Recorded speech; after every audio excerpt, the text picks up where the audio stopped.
They say no one knows what goes on behind closed doors, and honestly, I used to scoff at that.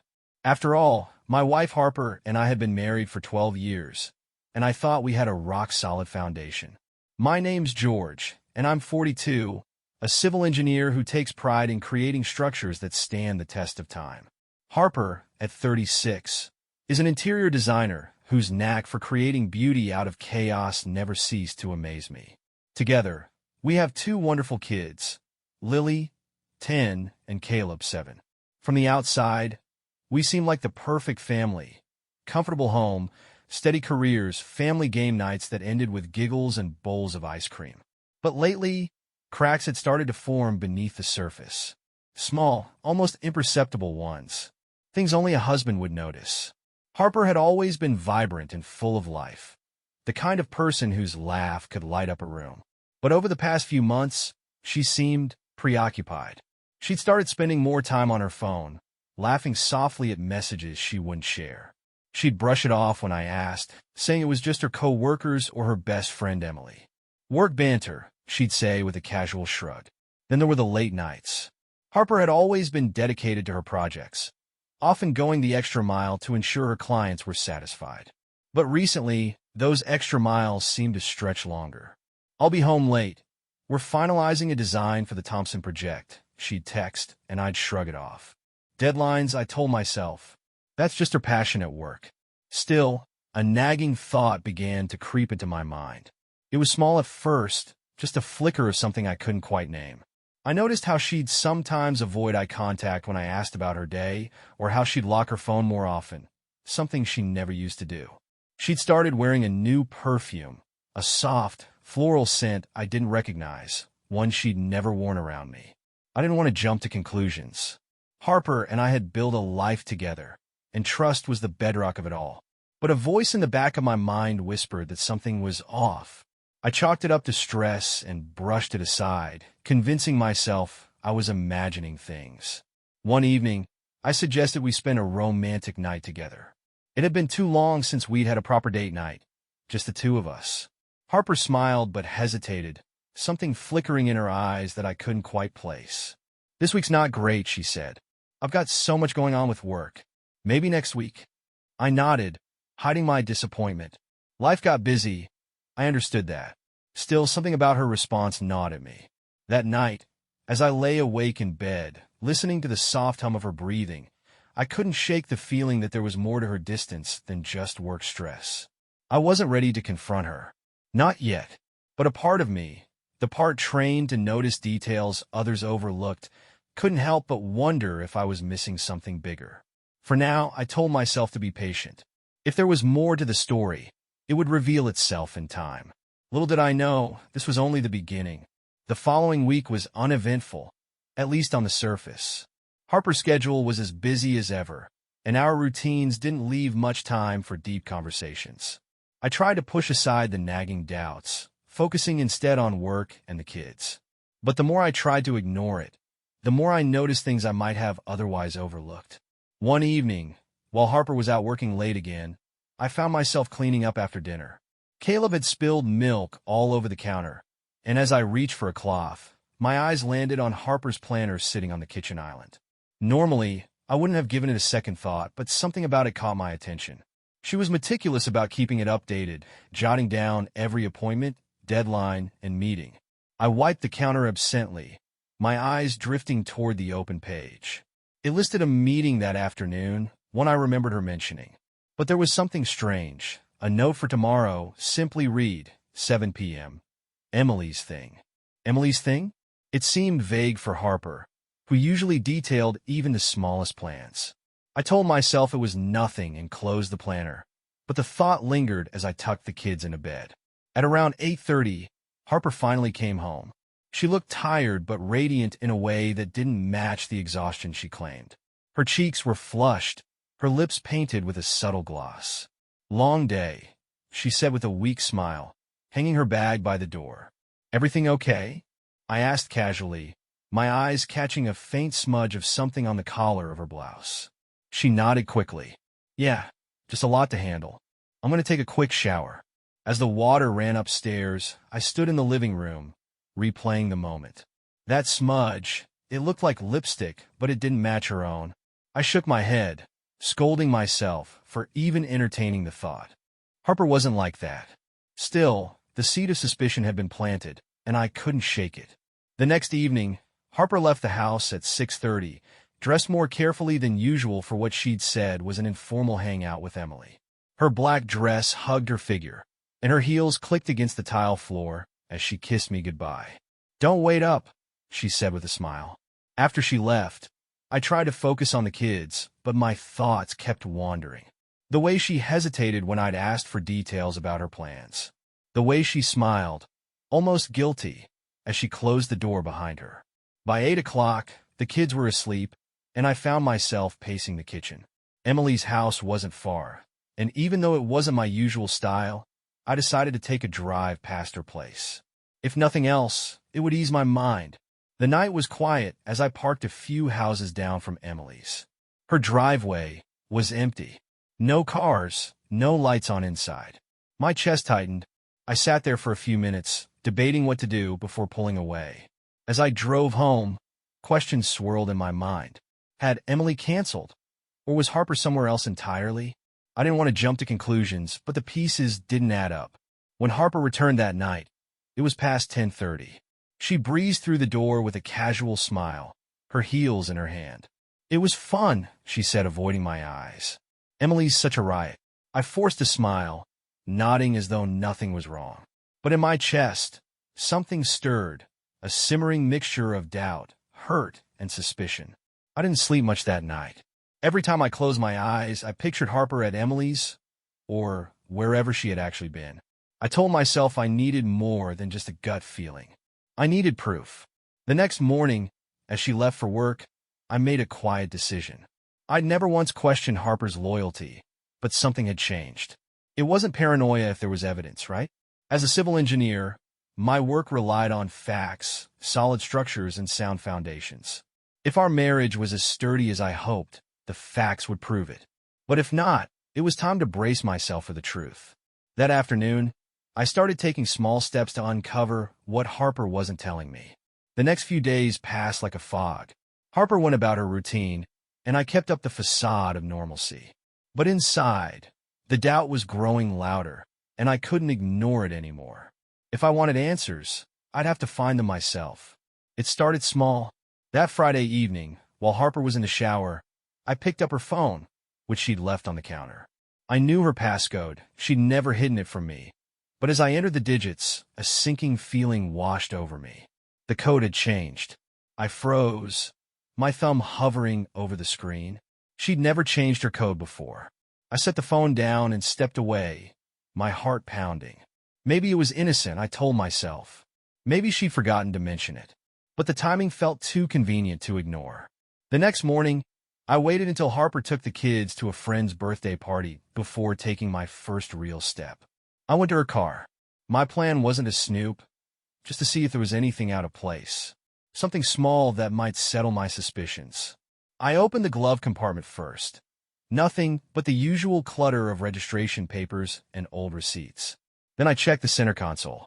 Among the usual pens, gum wrappers, and a half-empty hand cream, I found an unfamiliar item, a matchbook from a restaurant called Cielo. I stared at it, flipping it over in my hand. I didn't recognize the name, but it was sleek, expensive-looking. Not the kind of place we usually went to, especially not with the kids. Had she been there with friends? I made a mental note to look it up later. By the time Harper got home, I had tucked the matchbook back where I'd found it, careful not to leave any sign I'd been there. She came in with a bright smile, carrying leftover cupcakes and chatting about the party. I nodded along, pretending to listen, but my mind was elsewhere. That night, after the kids were in bed, I Googled Cielo. It was a high-end restaurant downtown, known for its rooftop view and intimate atmosphere. My chest tightened. Harper hadn't mentioned anything about going there, and it wasn't the kind of place you'd visit for a casual night out. I decided not to confront her. Not yet. If there was something going on, I needed more than a hunch and a matchbook.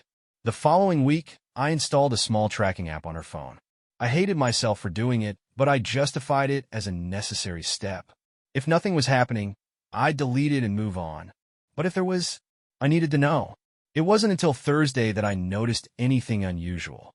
Harper texted me in the afternoon, saying she'd be home late again because of work.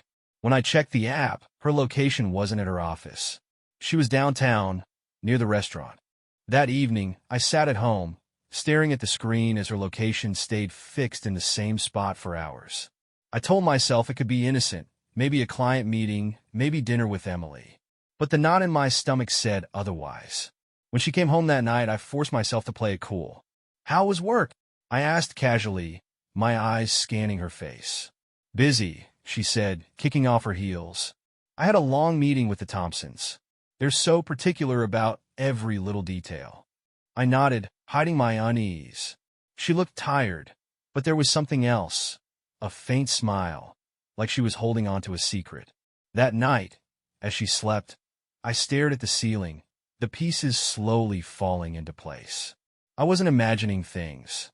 Something was going on, and Harper wasn't telling me the truth. The matchbook, the changed passcode, the unexplained trips downtown, it all pointed to something bigger. I wasn't ready to confront her yet, not without concrete evidence. But I knew one thing for sure. My wife was hiding something, and it was only a matter of time before I found out what. I tried to push the doubts to the back of my mind, but they clung to me like shadows, growing longer with every passing day. Harper was still the same. At least, that's what she wanted me to believe.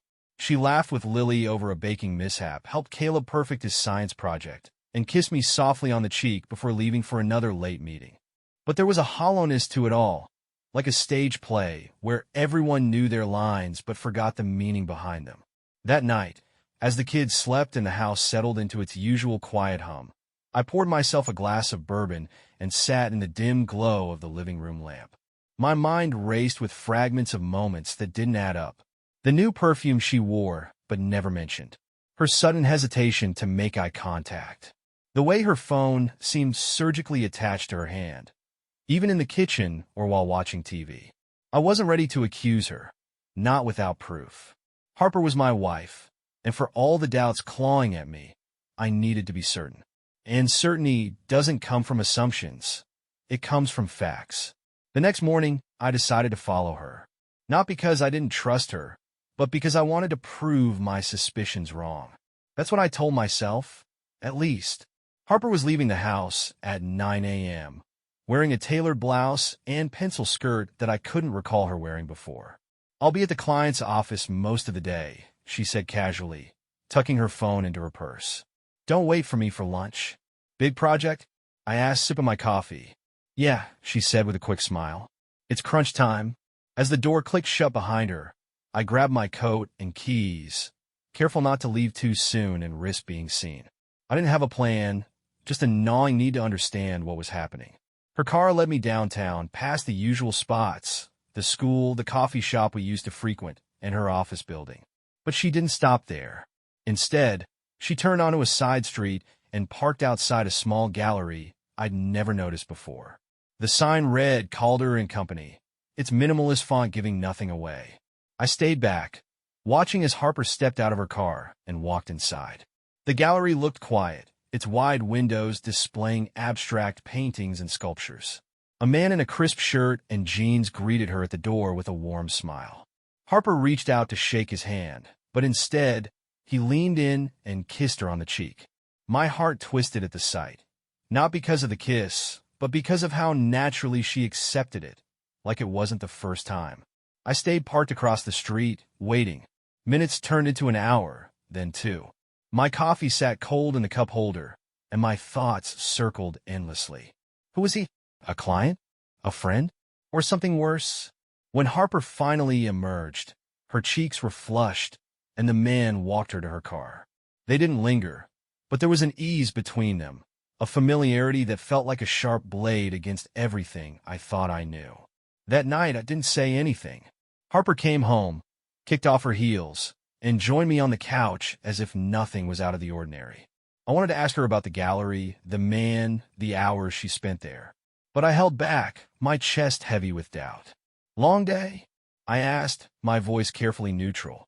She sighed, leaning her head against the back of the couch. "You have no idea."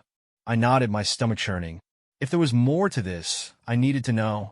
But I also needed to hear it from her. Not through confrontation or accusations, but through the cracks that would show if I waited long enough. It was the sound that got me. A small notification ping, barely audible over the hum of the dishwasher. Harper had left her laptop open on the kitchen counter, something she rarely did. I glanced at the screen, intending to ignore it, until I saw the name on the message preview, Ethan. The words beneath it froze me in place. Can't wait to see you again. Last night was amazing.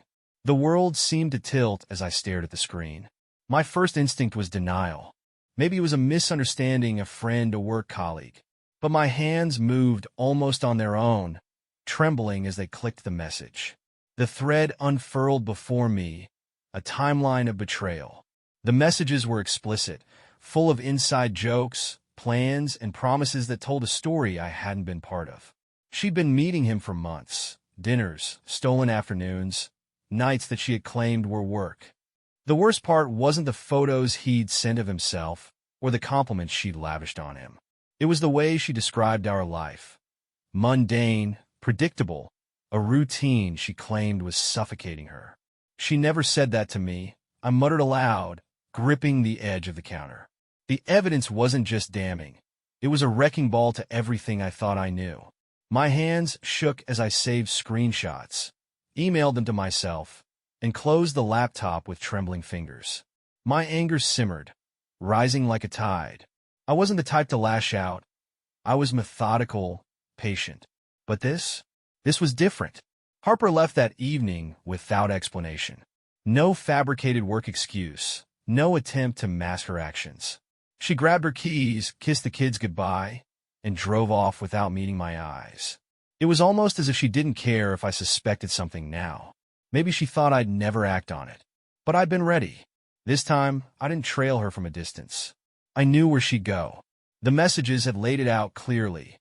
Ethan was meeting her at a coffee shop off Route 22, and from there, they'd drive to the same hotel.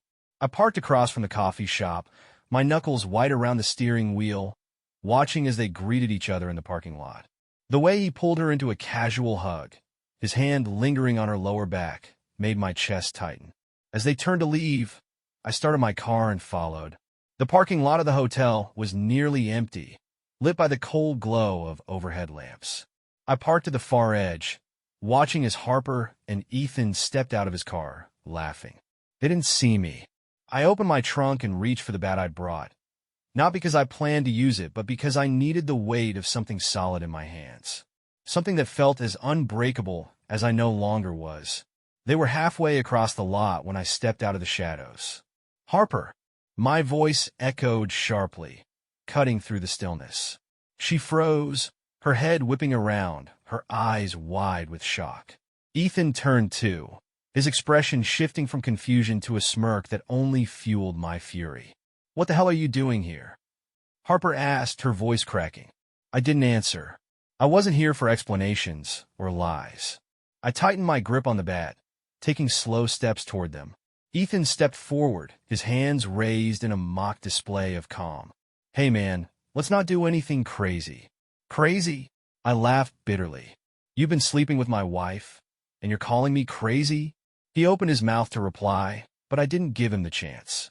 I swung the bat, not at him, but at the ground near his feet. The sharp crack of metal on asphalt echoed through the lot. "George, stop!" Harper screamed, running toward me, her hands outstretched. "Stop!" I shouted, turning to her. "You don't get to tell me to stop. You've been lying to me, to our kids, to everyone. For what?" "This guy." Ethan took another step toward me, and this time I didn't hold back. "George!" Harper yelled, her voice desperate now, tears streaming down her face. I didn't care. I swung again, this time aiming for his legs. He dodged clumsily, his face contorting with fear.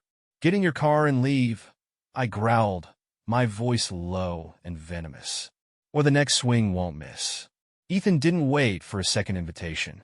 He scrambled into his car, the engine roaring to life as he peeled out of the lot, leaving Harper standing there, sobbing. "You need to come home," I said coldly, dropping the bat to the ground. "And you're going to tell me the truth." "All of it." She nodded weakly, her face pale as she followed me to the car. The ride home was silent, the air thick with tension, but the anger still burned in my chest, and I knew this was only the beginning. The drive home felt endless. The silence in the car wasn't the quiet of peace, but the kind that comes before a storm, heavy and oppressive. Harper sat rigid in the passenger seat, her tear-streaked face turned toward the window. She didn't try to explain, didn't beg or plead. She simply stared out into the night, the weight of what had happened pressing down on us both. When we pulled into the driveway, I turned off the engine but didn't move. For a moment, I sat there, gripping the steering wheel, letting the adrenaline fade. My chest felt hollow, as if the anger had burned through every emotion I had left. "I'll get my things," I said finally, my voice flat, devoid of rage or warmth. Harper's head snapped toward me, her eyes wide. "George, wait, please. Let's talk about this." I shook my head. "There's nothing to talk about." She opened her mouth as if to argue, but I was already out of the car, heading toward the house. Inside, the kids were asleep, their small forms curled up in their beds, blissfully unaware of the chaos unfolding. I stood in the hallway for a moment, listening to the soft rhythm of their breathing. My heart ached as I thought about how their world would change by morning, how their family would never be the same. But staying, pretending, was no longer an option. They deserved better. I deserved better. I grabbed a duffel bag from the closet and went to our bedroom.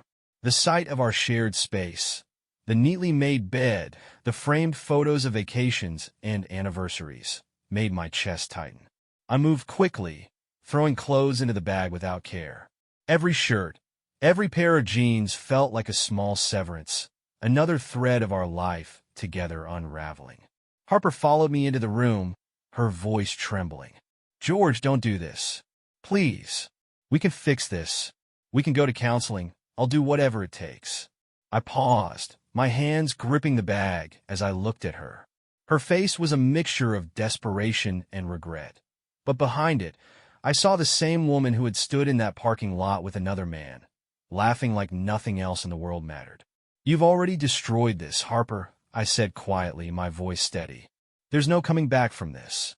She stepped closer, her arms outstretched as if to touch me, but I took a step back. "You made your choice," I said, my tone hardening. "Now I'm making mine." Her tears fell freely, but I turned away, zipping up the bag and slinging it over my shoulder. I left her standing there, her sobs echoing softly in the room, and went to the kids' rooms.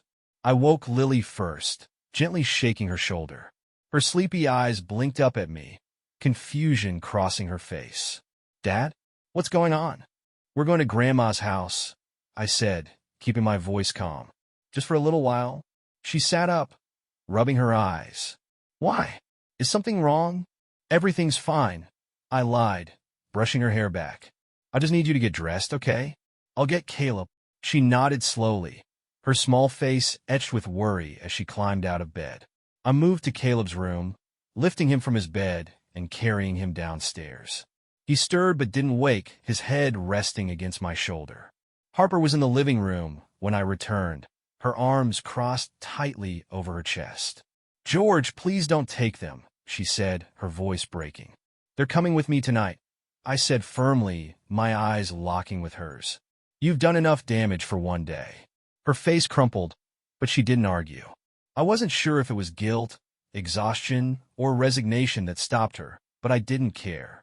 The drive to my mother's house was quiet. Lily sat in the back seat, holding Caleb's hand, her wide eyes watching me in the rearview mirror. I knew she wanted answers, but I wasn't ready to give them. "Not yet.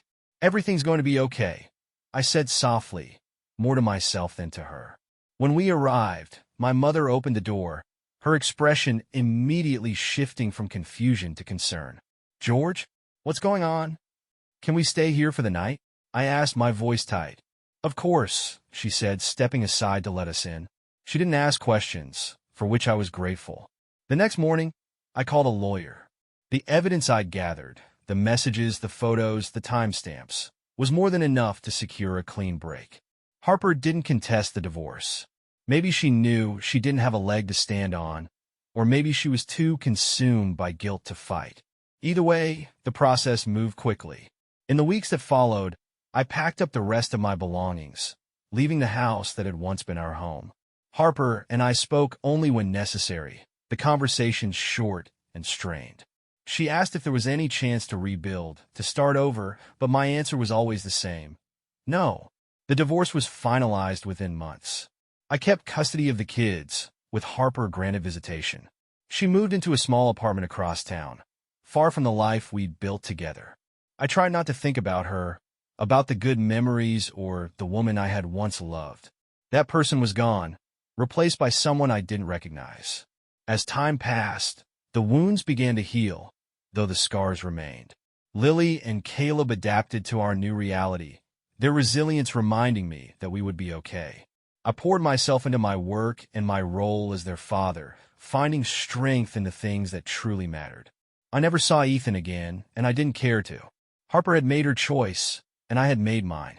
The life we'd shared was over, and in its place, I was building something new, something honest, something whole. Because sometimes, the only way forward is to let go of what's already broken.